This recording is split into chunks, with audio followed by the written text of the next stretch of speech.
I'm so excited to chat with Kim MacLaurin today on the Awaken Feminine podcast. Kim is the author of East Within West, a memoir about her adoption from an impoverished Taiwanese family to being raised in a Canadian family in Canada. And I know she has so much love and wisdom to share with us today. She's joining me all the way from Toronto in Canada. Welcome to the show, Kim. Thank you, Keki. Honored to be here. Yeah, I'm excited for our conversation because, your story is really amazing. So I just really want to dive deep into it. But before we get started, I always love to ask my guests this question, and it is, what's your definition of an awakened feminine?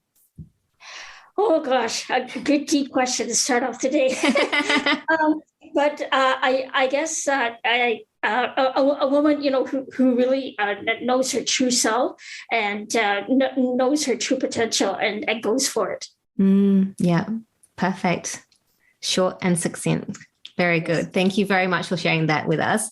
Now, Kim, let's get started. I know you're an accountant by trade, and usually when you think of creativity and writing, accountancy and writing don't usually go together.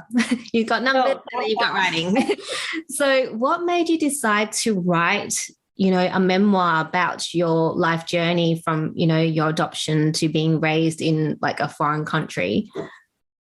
Over the years, I've had a lot of friends who have recommended to me that I should write a book. But being an accountant and having sort of a mathematical mind, I knew I didn't have any writing skills.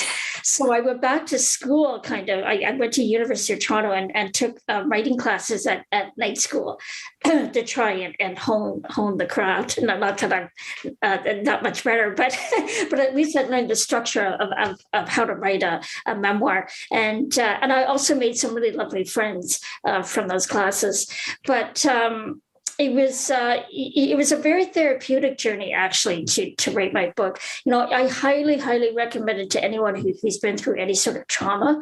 Apart from actually seeing a therapist, which is a number one recommendation. Number two is write your book because everybody has a unique story to tell, and we're all interested in hearing everyone's life story and unique story.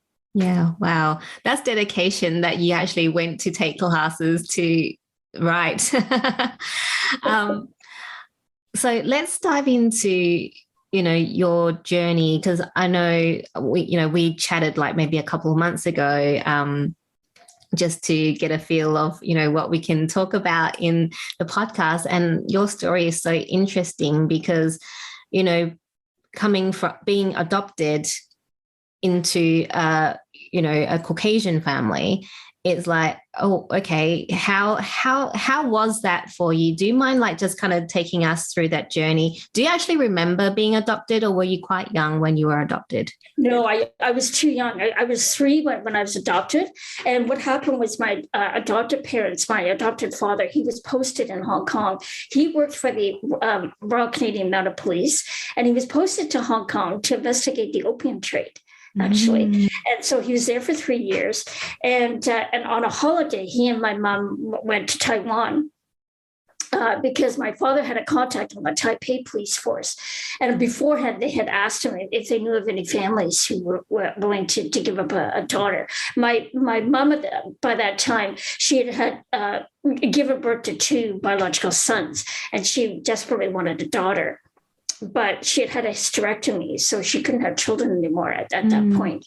And so this contact on the Taipei police force knew of my birth family. And they said, well, actually, yes, I do know of someone. So come ahead. And they flew over to Taiwan. And apparently, when they met my birth family, I ran to my new adopted mom and hung onto her leg, and so that sealed the deal. And so wow. my adopted parents said, yes, we'll take her. And so they did all the paperwork. And back then, it was a lot simpler to do an adoption than it is now. Now it's a big, huge process, and it's very expensive and whatnot. Then there was virtually no expense involved. It was just the expense of the red tape, whatever. And just a lot of paperwork to fill out. But anyway, so they brought me back to Hong Kong.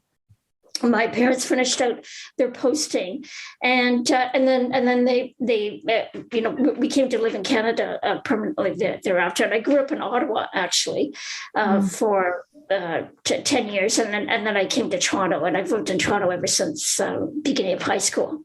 Yeah. Wow.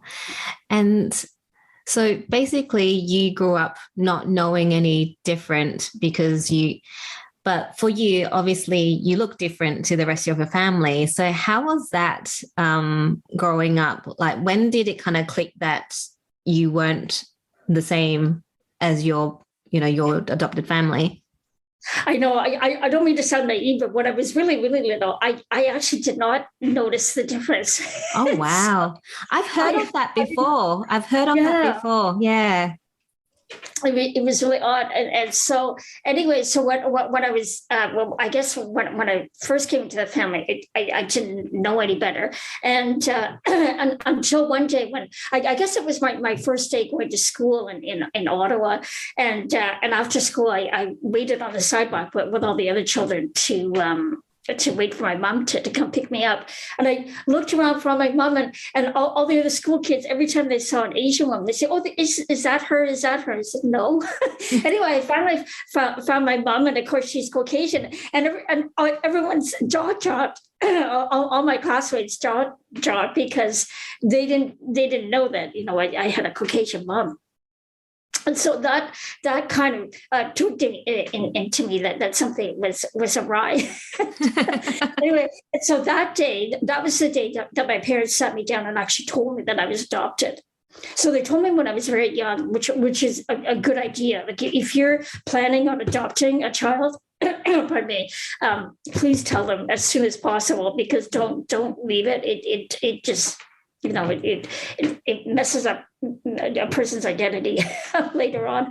Yeah. Anyway, but so I was really thankful that they told me very, very early on. But what motivated me, maybe I'm getting ahead here, but what motivated me to actually look for my birth family eventually was for 34 years, because I didn't end up finding them until, pardon me, I was 34. I knew no one who looked like me. And so I was dying to find somebody who actually had a familiar resemblance to me. Mm-hmm. And that was my primary motivation for looking for my birth family.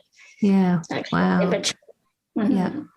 So that's really cool. I've heard of that phenomenon before, where even though you are completely different in terms of, your looks, it doesn't quite register. I think I had a family friend where they adopted 3 Indian boys, and they're Asian, like Chinese Asian, and they just refused to believe that they were adopted.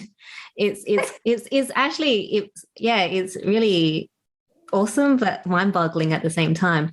So then, as you were growing up, then obviously, that seed, you knew you were adopted, and that obviously you're different. Then how was it for you, like, emotionally? I mean, when you were young, probably like you're kind of like, oh yeah, cool. But as you get older, I guess why you would start questioning, why did your birth family give you up for adoption and all those things. Do you mind sharing a bit about that journey? Certainly. Well, actually, what ended up happening, the day that my parents told me I was adopted, they also explained why. And so I knew from very early on that my birth family was basically destitute. They were just too poor to feed me. And so that explanation is completely true. And it's never bothered me since then. The only thing is when sorry, I'm jumping ahead a bit, but eventually when I gave birth to my only child, a son, when I was 33 or so, I at that point I realized how traumatic it must have been for my birth mother to give me up at age, when I was 3, because at age 3, even though I don't remember it, to her, I wasn't just a baby, I was almost a full grown, little person kind of. And so it must have been incredibly, incredibly hard on her But anyway, but back to growing up in a Caucasian family, I never felt isolated or different in my family, but I really felt it at school because I was the only Asian in the entire elementary school. So thankfully I wasn't the only Asian in the city, but I was the only Asian at school, and I found that tough. I was bullied a little bit, not a lot, but enough that I was very shy when I was in school, and didn't make a lot of friends. But I don't know. I guess I eventually grew out of it. In my adolescence, I sort of grew out of it a little bit. And I actually in my adolescence, I was a bit of a rebel. I actually didn't want to be Asian. I didn't want anything to do with Chinese culture or anything. And so that kind of put off some people. So then I learned to accept the fact that, people kind of expected me to know about Asian history and, well, especially Chinese history, because it's so long and interesting. And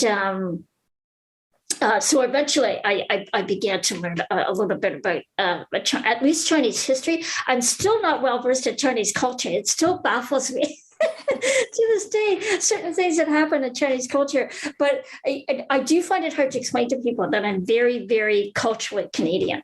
Yeah, Canadians understand that, but Asians don't understand that, and so that's the dilemma I face now. Yeah, it is. I grew up in Australia, so I came to Australia just before I turned 6.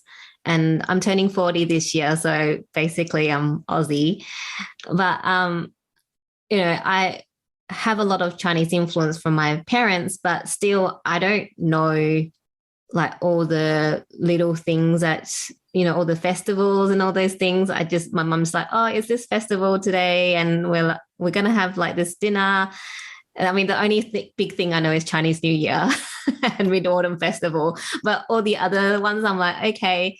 And it is, people expect you to know because you're Chinese, whereas, here I think even the Caucasians expect you to know because you're Chinese that you should know about your culture. It's quite funny. Whereas I don't know, maybe because of the people that I grew up, like a lot of Asians, and we all kind of grew up not knowing that much about our Chinese culture. So there's not that expectation to know all of these things, even from our parents. I do get a bit of an earful sometimes from my mum for not knowing enough. But I find as I grow older, I want to connect more with my roots and find out more. I don't know whether that's was something for you as you kind of realize you are Asian, yes, Chinese, and that you wanted to connect, to your roots more as you became older. Yes, absolutely. Actually, my future goal is in a few years, I'll be at the point where I can kind of let go of my sort of current life and business and whatnot, and I can sort of semi-retire. And what I desperately want to do is go back to Taiwan and learn Chinese finally, because I actually can't communicate with my birth. Oh, sorry, I forgot to say, I actually found my birth family in 2001, and I've been back about 6 times since then. Wow. But I haven't been able to have an actual full conversation with them because they don't speak English. I have one sibling who can speak a tiny bit of English, but not enough to have a full conversation, especially not a conversation like this. And the only problem is that Chinese is such a difficult language that it takes 2 years to learn it full time. So I'm going to live in Taiwan for 2 years and hopefully become fluent enough to have a conversation. And then I'd like to move to Hawaii for my actual permanent retirement. Nice. And Hawaii is a lot closer to Taiwan to visit than Toronto. Yeah. So that's the primary motivation. Yeah. Actually. That's such a great plan. I'll come and visit you in Hawaii. Yes, absolutely. I'll come visit you. Yes, come to visit me in Australia. Yeah. Same time zone as Taiwan, so that'd be exactly. Yeah. So actually, I want to ask you, how did you find your birth family? Yes, everybody asks me that. That's another motivation for writing my memoir. I finally put it all down. But anyway, what started happening was I started getting into reading. Actually, I never liked reading when I was younger, like in my teens and that. But all of a sudden, but I guess maybe just before my son was born and thereafter I started reading voraciously all sorts of different types of books, and I actually ran down through the list of Pulitzer Prize winners, and one of them of course is Pearl Buck, who wrote the book The Good Earth. And in her bio, it said that she had founded a kind of like the Pearl Buck Foundation, but it originally started as an orphanage, actually, for abandoned Chinese babies and whatnot. And she has an office in pretty much in every single major city in the Orient. Anyway, she has an office in Taipei. So I wrote to the director in Taipei and I told him my little story. So he went to the municipal office of Taipei, and they actually keep a computerized record of every single place that a resident has lived in, a Taiwanese resident rather, in their entire lives. And so I fortunately had the address of my birth parents in 1968 when I was adopted. So I gave that to him. In the municipal office, I took that, and they traced my birth parents' address all the way down to 2001. They had moved 12 times in that period. So, but I had the current address in 2001. It was so exciting to find that out. Anyway, so then I was married back then, and so my then husband and I and my little 2-year-old son, we trekked off to Taipei, and we met my birth family for the first time. It was really, really remarkable. Yeah. Like I said, to see someone who looked like me, and to find my birth mother, and kind of empathize a little bit, as much as I could. Obviously not, and with the language barrier, it's a bit tough, but it was really, really sort of earth shattering to find someone who looked like me. Yeah. and also to find out all these siblings I have. I have 2 brothers and 2 sisters over there. They're all older. Or sorry, no, but there's one younger brother, but the older brother is 4 years older than me. So there's a very small age gap between all of us, right? Anyway, the older, so he would have been 7, I guess, when I was adopted. He remembers changing my diaper when I was a baby. Wow. So I thought that was really fascinating that he remembers when I was in the family still. Yeah. Right. Wow. Was there a lot of tears and crying when you? There was from my birth mother, not so much from my siblings, but my siblings were just super, super overjoyed to meet me. It was really, I was so flattered. Yeah. Like everyone was really super happy to meet me. So it was a lovely reunion that way. But then other things happened afterwards that I don't want to do a spoiler alert the book, but that I described. Yeah. So how did you communicate with them when you've met them the first, each time you go back, because you don't speak Chinese and obviously they don't speak English. So do you have an interpreter, or do you just kind of go by a lot of sign language? Like kind of intuitive feels. How does it work? It's tough, very tough. The very first time I was lucky because the director of the Pearl Buck Foundation office, he came with us, and he's completely bilingual. So that helped. He interpreted for us. On the subsequent visits, I haven't had an interpreter, except for the last visit. I did hire an interpreter, but all the other visits, basically my younger birth brother, he interpreted as much, or he didn't necessarily interpret, but he was someone who had a conversation with me, whereas I didn't really have a conversation with anyone else, but they were still happy to see me. And the only reason why I hired an interpreter for the last one is so that I could get material for my memoir. Because I wanted actual information, right? Not just, snippets of a conversation that you can only get in a broken English. Yeah. So, yeah. Wow. So, how did your adopted family take it when you found your birth family? Right. Well, so I did. I did sort of well, not a sneaky thing, but my birth parents had. Well, actually, no, that's not entirely true. So I was going to say my adopted parents rather had passed away, but actually no. But my adopted father was still alive.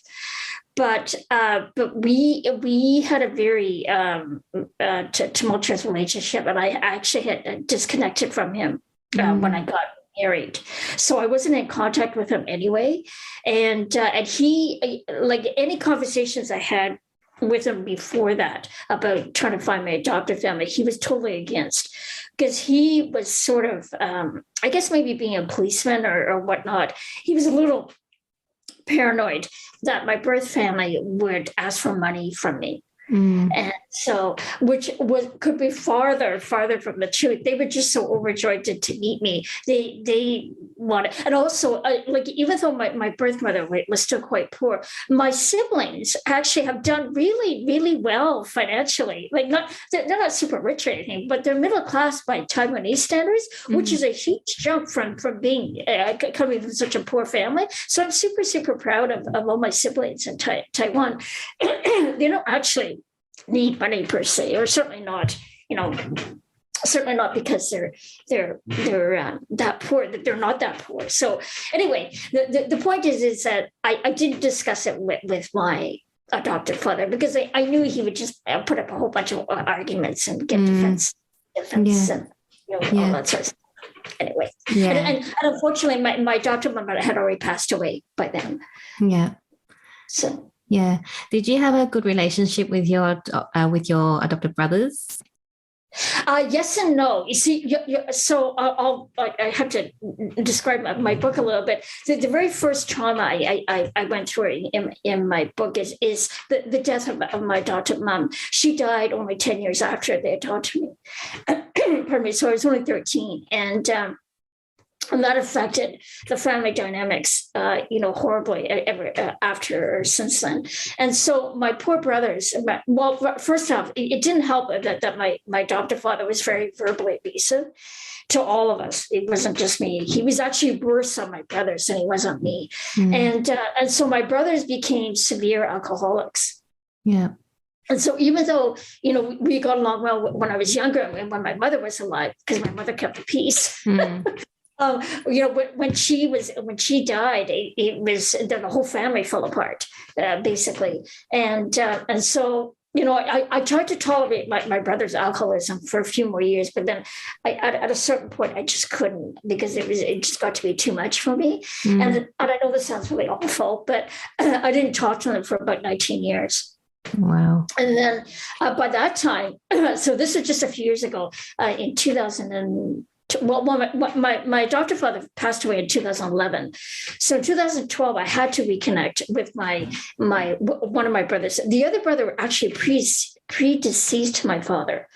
So I only had one brother left when my father died. And I reconnected with him. And even though he was still an alcoholic, he was drinking less by then. And so I knew him for 6 years before he died.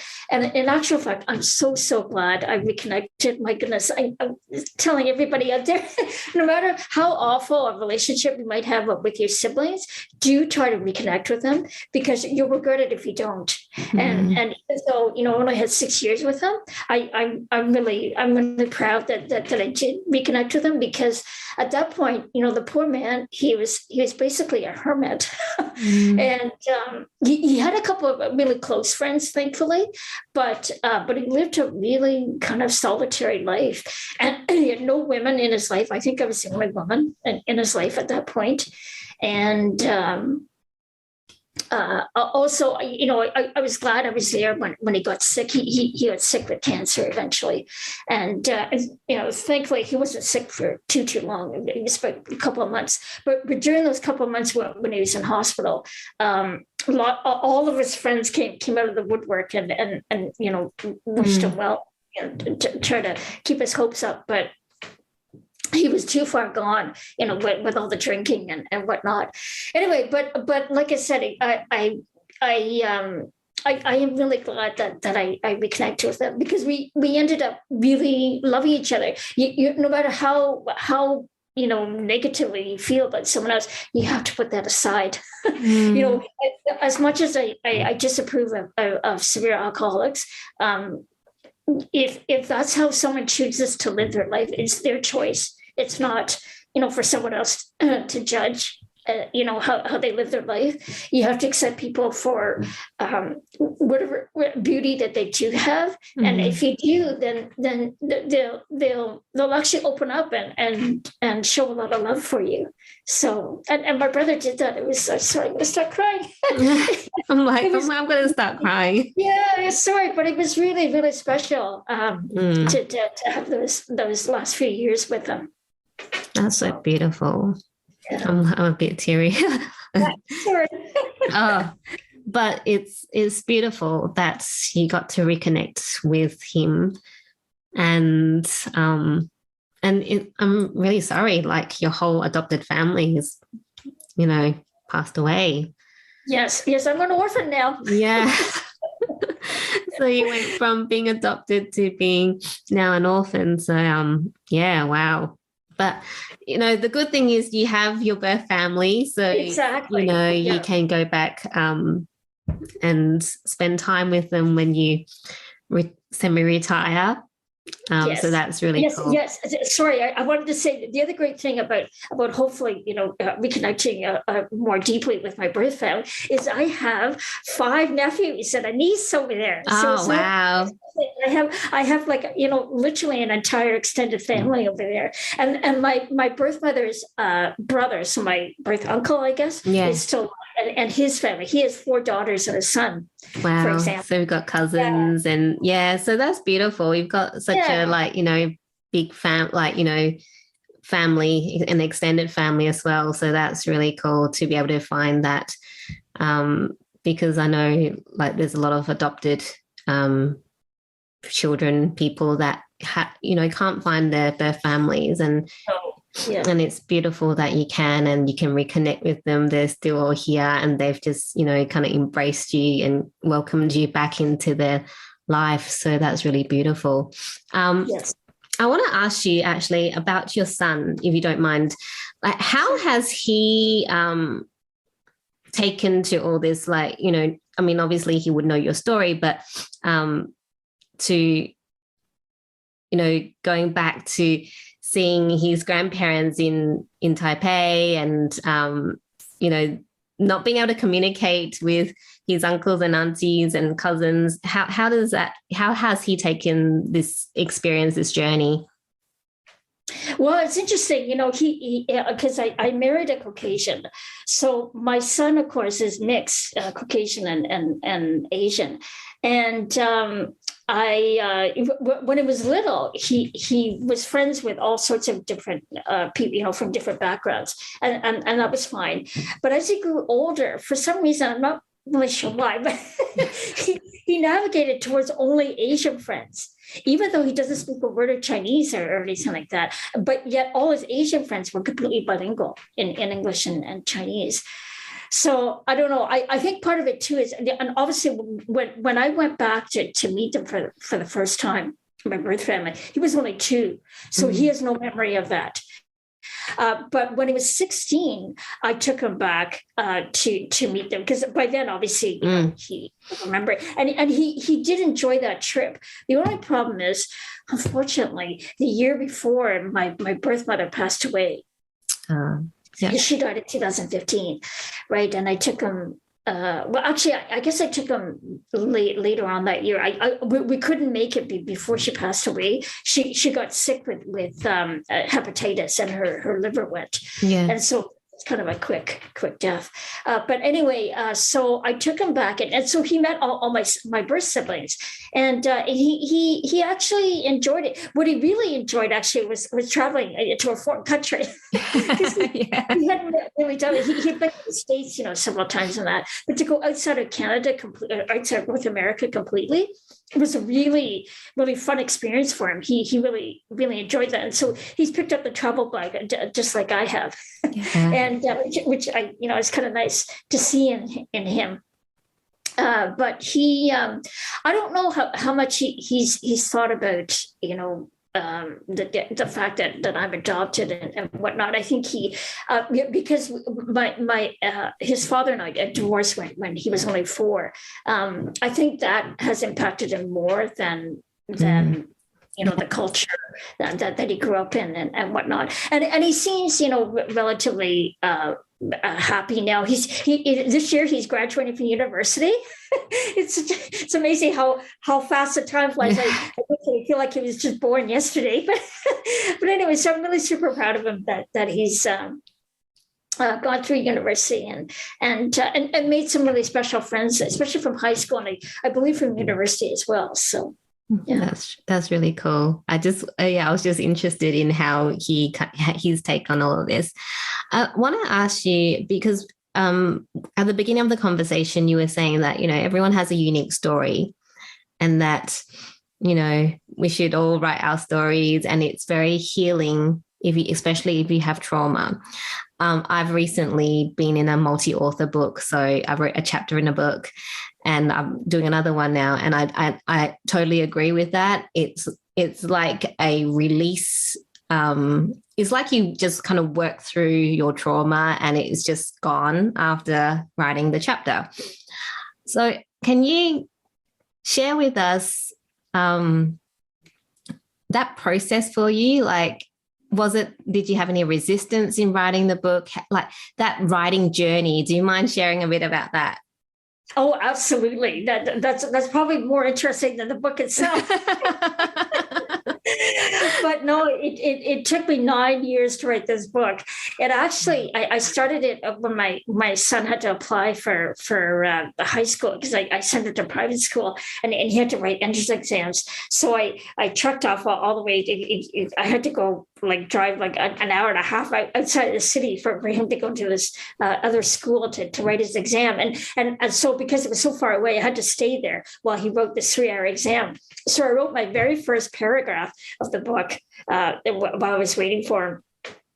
And oh my gosh, the tears just poured out of my eyes, because I was writing about when my adoptive mom passed away, and I could tell you, I obviously still wasn't over her death yet, and this was this was like 35 years later, and I still was crying about it. But anyway, so. That was the first really good release of my emotions and sort of self-therapy over the book. And I tried to write, a few more paragraphs and chapters and whatnot. I actually got the first major chapter done in the next year or so. And then life got in the way. I was trying to get my son settled into school and that, and I had kind of a long break. And I wrote a few pages here and there. Oh, and then I started writing classes actually in 2016. Sorry, that was back in 2012. In 2016, that's when I started going to writing classes at U of T, because I found I wasn't just having writer's block. I just physically didn't know how to write per se. So I thought if I went to classes and figured out, what a sort of reasonable structure of a book should be, maybe I could get more motivated to write more of the content. Anyway, so like I said, the writing classes really, really helped, especially because I had 2 really great professors. Because to be a professor in creative writing at University of Toronto, you have to have published a book. And so these all the professors are really, really well versed in writing and how to write your story and stuff like that. Anyway, so after doing that, and then I did get a bit more accomplished, and then the pandemic came along. I all of a sudden I lost. I'm self-employed. I lost half my clients because their businesses couldn't stand having 0 revenues for months on end. So I had all this downtime. I thought, I got to get this book done. So I committed myself to writing a chapter a month. And the other really helpful thing was to have someone accountable to. But by then, my last family member in my adopted family had passed away. My brother, he passed away in 2019. So in the pandemic in 2020, a lot of his friends reconnected with me, and one of them lived in Vancouver. And so he's a writer, actually. So he very kindly offered to read each chapter as I wrote it. And so even though, he didn't give very much feedback, the fact that I was committed to emailing him, my chapter each month, that forced me to get it done. And it was great. It was really, really good motivation. So I highly recommend that. Find someone, a close friend or somebody, even if they don't give you any feedback, it doesn't matter. You personally commit yourself to getting the book done through someone reading it for you. And then the hardest part was the final chapter. I still was not lacking motivation, but I just couldn't get to it for some reason. So what I finally did was I treated myself. So this is like about 8 months later. So over 8 months, I got 7 chapters done, which is pretty impressive considering I had only gotten 2 chapters done in the previous 8 years. Anyway, so I got a lot done, but I needed the last chapter done or written rather. And so what I did was I treated myself to renting a cottage. And the change of scenery did wonders for me. Yes. It was, well, first off, it was a beautiful cottage, which helped. But I had this gorgeous view of a lake, and of course I had the whole place to myself. So it was just fabulous. And I was so productive that normally when I write about 3 or 4 pages a day. And so it takes me about a week to write a whole chapter of 14, 20 pages or so. That time at the cottage, I wrote 14 pages in one day. Yeah. So that's how inspiring it was to be in a different location. So if you find you're getting writer's block or you just can't seem to have the inspiration or whatnot, go find a different place. And I heard of somebody who actually went. I have no idea why this inspired her, but for some reason, this author, she went to her mechanic shop. She went to her auto shop, sat in the waiting room, and wrote out her book. Yeah, it was just the fact that it was a different location. It wasn't, her same humdrum apartment that she was in, the same 4 walls that she lived in. It was a different, and she got her book done that way. So it doesn't, you don't have to, splurge and spend lots of money on a cottage or anything. You just have to go somewhere different, even a Starbucks or something, whatever suits your fancy, but do all those little tricks, have someone accountable to find a different location to write the book. Maybe journaling is good too. I haven't done journaling yet. I should actually, but journaling is a really, really good tip, because number one, that keeps your writing skills honed, and it gives you content for your book. Right? Yeah. Thank you for sharing that. That's really cool.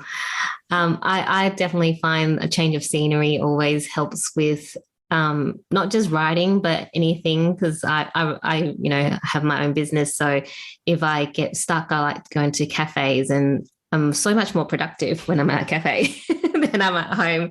I think it's just, like you say, it's a change of scenery, it's a change of energy. So your brain's like, just kind of, or the inspiration comes in, because it's not that same, I'm in the same environment. And I mean, that cottage sounds amazing, and anywhere where you're connected to nature helps with creativity and, inspiration. So that's really cool.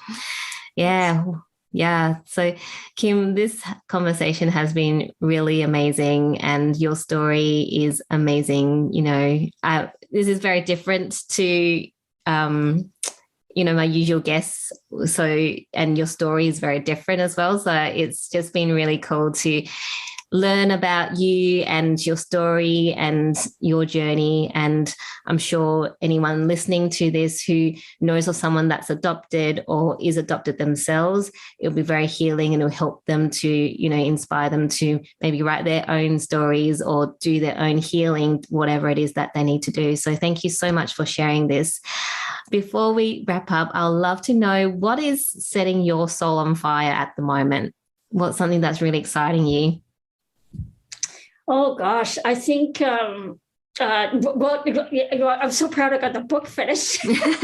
Yes, and you had a great book launch as well. It was really, really super exciting to pick up my very first order from the printing shop and see the book in my hot little hands in real life. It was that was really fascinating. But my biggest goal for the book is actually to have it turned into a movie. I'm trying to figure out how to reach folks in Hollywood who might be interested in it. And because I not to get ahead of myself, but I think Awkwafina would be a really good actress to play me, and, and maybe Sandra Oh did to play the crusty grandmother, the birth grandmother who lived at the top of the mountain. And it would be fun to see like someone like Julianne Moore play my adopted mom. I guess she was such a lovely woman. Yeah. But yeah, oh, so I've got full goosebumps going on here. So, hey, and why not? You know, why not your story? Dream big or go home. Yes, yes, yes, yes, yes, yes. I love it. I love that. Yeah, well, all the best with that, because that sounds amazing, and I look forward to seeing your story on the big screen. Thank you. So, before it goes on the big screen, Kim, where can people find your book right now, or where can they reach you if, you know, someone feels like they feel inspired to reach out to ask you some questions? Yes. Yeah, absolutely. So you can buy the book directly from me. I don't have a website, but I do have an email address. Pardon me. So it's the title of my book at hotmail.com. So East Within West at hotmail.com. And you'll just have to provide your address. I won't charge for the postage, because Amazon doesn't charge for the postage. It is also available on Amazon, but not to rent. Mr. Bezos takes 60% of each sale. So I prefer if you bought from me directly. But like I said, if you want to by sort of in an easier method through Amazon, you're welcome to as well. 60%. And you can pay by credit card through me as well. I have a Square app that I'll send you the link for. Perfect. I can't believe they take 60%. That's like crazy. But yeah. But yes, if you want to get the book, please do get it directly from Kim. Second option is Amazon, but first option is Kim. So thank you so much for your time today. I've loved speaking with you. Thank you. Thank you so much for your time. I really appreciate it.